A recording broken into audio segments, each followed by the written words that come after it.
Welcome to the third season of Murder in 20 podcast, where I, Bobby Stevens, am your host with a new episode every Wednesday.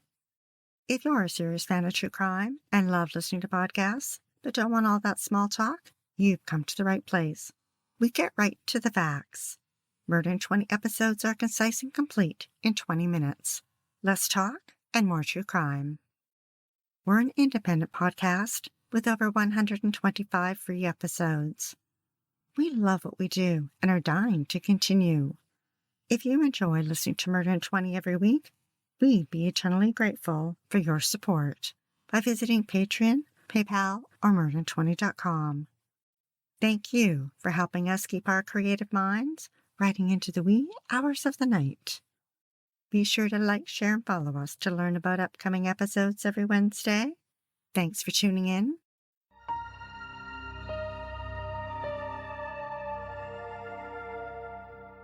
Shirley Duguay was a tiny woman at 4'9" and less than 100 pounds. Her black shoulder-length hair framed her long angular face and big smile, while bangs highlighted her big brown eyes. Shirley had 3 children, and while living in Toronto, met Douglas Beamish. The couple had 2 children together, and Shirley was a stay-at-home mom. But their relationship was volatile, and over their 15 years together, Doug was abusive. Police were familiar with Doug, and in 1991, served him with a peace bond, a court order with conditions to keep the peace. The couple were separated in the summer of 1992, when Doug wrote a letter to Shirley and asked his sister-in-law to deliver it. Court records state that he wrote in part that he did not know why Shirley left him, and that he wanted her to return and try to work things out. He went on to say that if they could not be together, there was no point in living, and that he was going to kill himself, Shirley, and their children. Using his own blood, he signed it, D. Beamish. In early 1993, Shirley had enough and moved to Prince Edward Island to start over without Doug. PEI is the smallest province in Canada and sits on its east coast in the Gulf of St. Lawrence with 150,000 residents.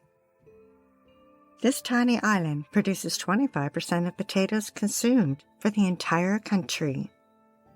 Now, I'm a huge fan of potatoes, mashed, boiled, baked, and fried, and I did not know this. PEI has some of the most breathtaking scenery in Canada. In summer, its miles of coastline are lined with sandy beaches and sandstone cliffs that are ablaze in a red hue, caused by a high concentration of iron that oxidizes when exposed to the air. But its winters are brutally cold and isolating with 10 feet of snow. Shirley and her 5 children rented an old 2-story white house in the farming community of Richmond. Located on the corner of Route 2 and Route 127, it was built in the late 1800s and sat next to the railway. Its 2 peaked gables were unique in that one faced south and the other faced east. Tucked inside the gables were tall windows rounded at the top. Shirley drove an older model sedan and sat on an old pillow so she could see over the steering wheel. In the fall of 1994, autumn storms were rolling in, and the rain poured down. On October 3rd, the New York Daily News reported that Shirley's neighbors heard a couple having an argument and screaming. Shirley's 5 children were with her father at his home. We don't know exactly how, but we do know that at some point, Doug was with Shirley in her car when he attacked her and brutally beat her above the head. Blood splattered and covered the dash, the windshield, and the door panels. Using his fists, he broke her nose and shattered her jaw in 3 places. She fought hard, but she was no match for him. One of his blows hit Shirley in the mouth so hard it knocked out her front tooth, and she inhaled it into her lung. Shirley died at 32. Douglas used a shovel and dug a shallow grave on the edge of a wooded area near the riverbank in North Enmore. He dumped Shirley's body into the cold, dark hole and covered it with a thin layer of dirt and brush. He drove her car to a field 15 minutes away on Highway 169 in the Tyne Valley. As he got out, Shirley's blood-stained pillow from the driver's seat fell to the ground. Then he panicked. Doug was living with his parents and knew he couldn't return with his running shoes and leather jacket covered in blood. 15 miles down the road, he pulled over, put them in a plastic bag, and left them sitting next to a tree. Shirley's father continued to look after the children, including the oldest at 15 and the youngest 8-year-old twins. In the past, when Shirley needed a break, she'd take off for a day or two, and he expected her back very soon. Then 4 days later, a woman called police to report an abandoned car near her house with no license plates. The Royal Canadian Mounted Police responded. Forensic files reported that police immediately noticed the medium impact blood splatter inside the car and the bloody pillow and ran the car serial number. It came back to Shirley. Police immediately suspected the blood was Shirley's and visited her father to get a blood sample. Forensic investigators found 2 types of blood in the car. One was a 50% match to Shirley's father, which meant the blood belonged to her. They didn't know who the other blood belonged to. The RCMP began one of the largest foot searches in the history of PEI. For weeks, they trudged through 200 square miles, including waterways.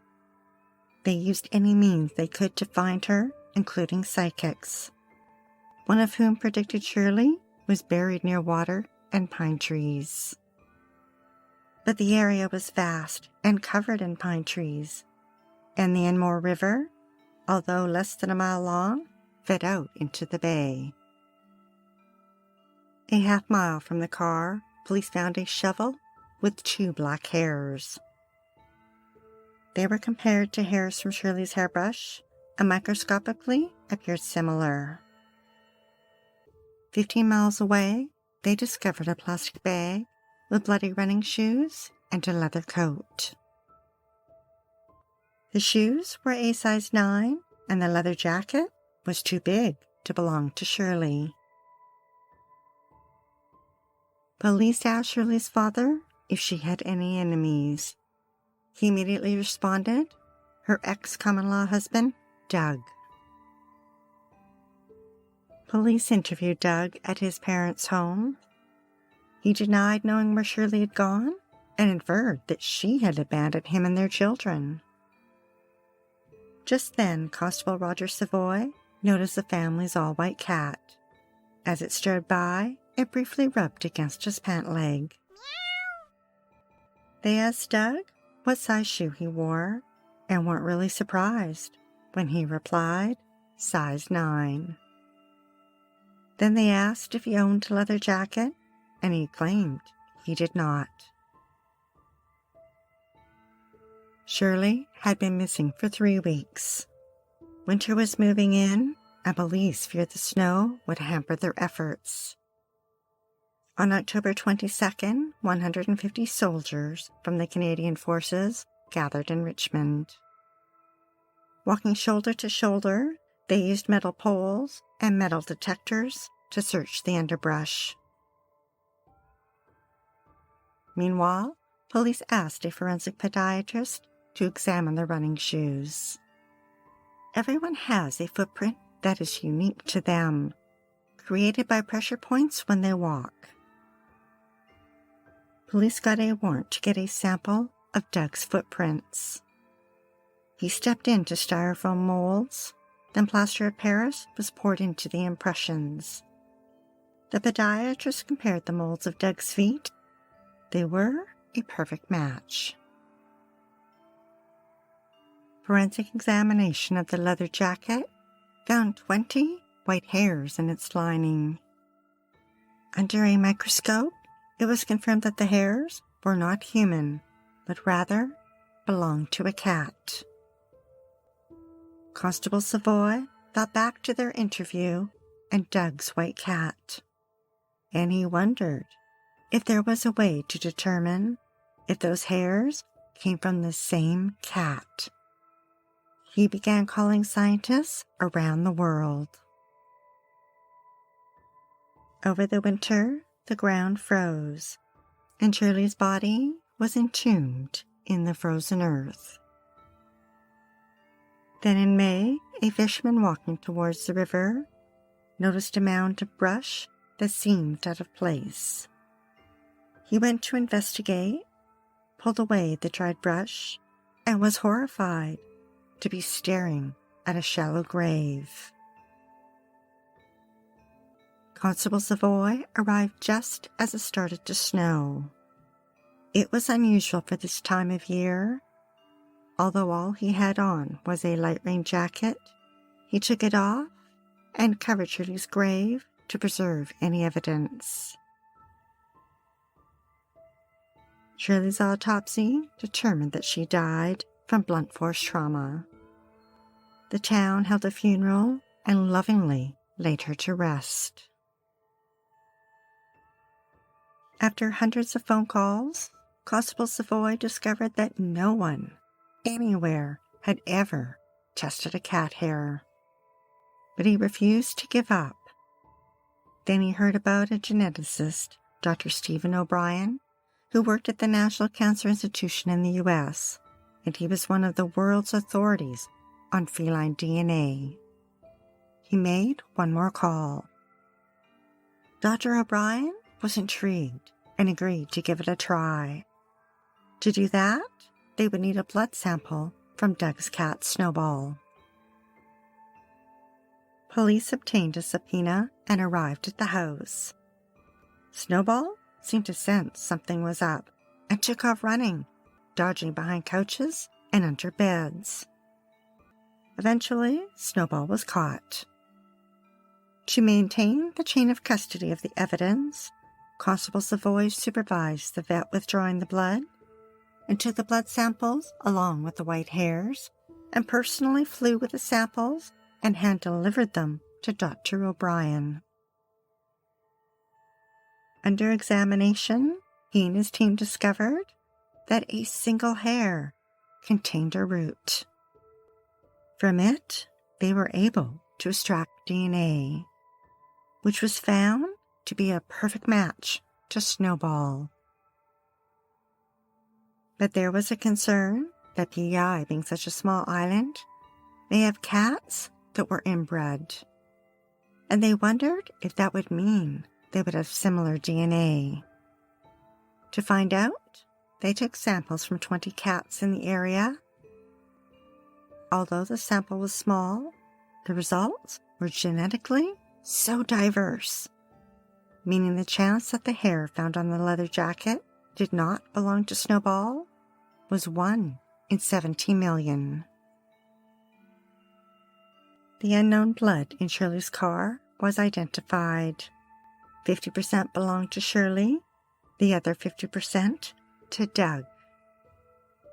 Shirley's DNA had also been identified on the blood found on the running shoes and leather jacket. Then police discovered a photograph of Doug taken the day before Shirley disappeared. In it, he was wearing the identical leather jacket. Police arrested Doug and charged him with first-degree murder. At his trial in the summer of 1996, an old girlfriend testified that he'd beat her in front of her children, held a knife to her throat, and threatened to kill her. But the star witness at the trial was Snowball. The prosecution presented Dr. O'Brien and his feline DNA findings. Doug maintained his innocence, and his lawyer borrowed a theatrical line from the O.J. Simpson trial and declared, "Without the cat, the case falls flat." In the end, the jury didn't fall for it and found Doug guilty of the lesser charge of second-degree murder. In July, the judge sentenced him to 18 years to life. Doug appealed his conviction in 1998 and 1999. Both were denied. After Shirley's murder, no one moved into the white two-story house, and it was demolished. The Saltwire reported that in 2012, a psychiatric risk assessment suggested that Doug was a low to moderate risk of violence against the public, but to intimate partners, he was an elevated risk. In 2013, Doug came up for parole and had also requested to be transferred to a minimum security prison. He continued to deny his guilt.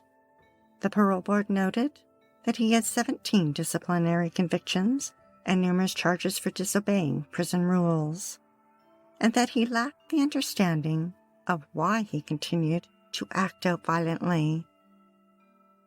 His parole and request to be moved were denied.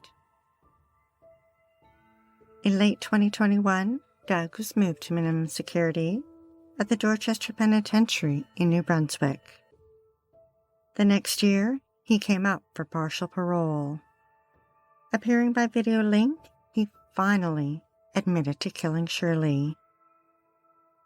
CBC News reported that at his hearing he said, "I don't know even where to begin to calculate what harm I've done. There's no way to gauge what impact this has had." But there was a way to gauge his actions.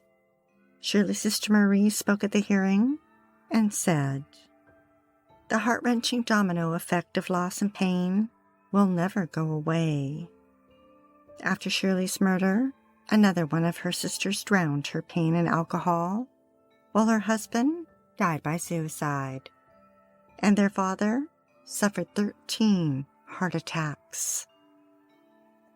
After 25 years in prison, Doug was granted a 12-hour escorted absence and admitted to the board that he was not ready for full parole. This case set a legal precedent for the first time non-human DNA was used to convict someone. Since then, dog and cat DNA has been used to solve cases in Canada, the US, and Britain. There, cat hairs were vital in convicting David Hilder for the murder of his neighbor, David Guy. His dismembered body was wrapped in a curtain and left on the beach. Cat hairs found on his torso matched David's cat. An interesting story for another episode.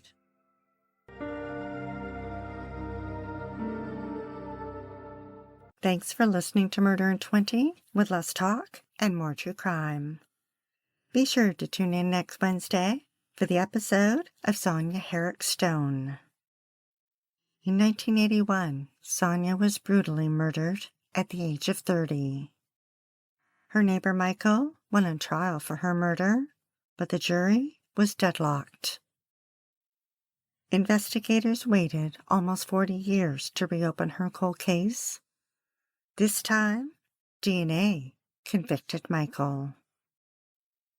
We'd like to acknowledge Purple Planet for use of their music, sound effects from Vaseline Studios and Quick Sounds, and our many editorial sources who are listed on our website. If you're dying to hear more, past episodes of Murder in 20 are available for free at murderin20.com and on all major podcast platforms. Be sure to like, share, and follow us to learn about upcoming episodes every Wednesday. If you'd like to support our creative independent true crime podcast, we'd be eternally grateful. Rifle through the couch cushions and donate your spare change by visiting Murder20 at Patreon, PayPal, or Murder20.com. Stay safe, sleep with the lights on, and don't play with strangers.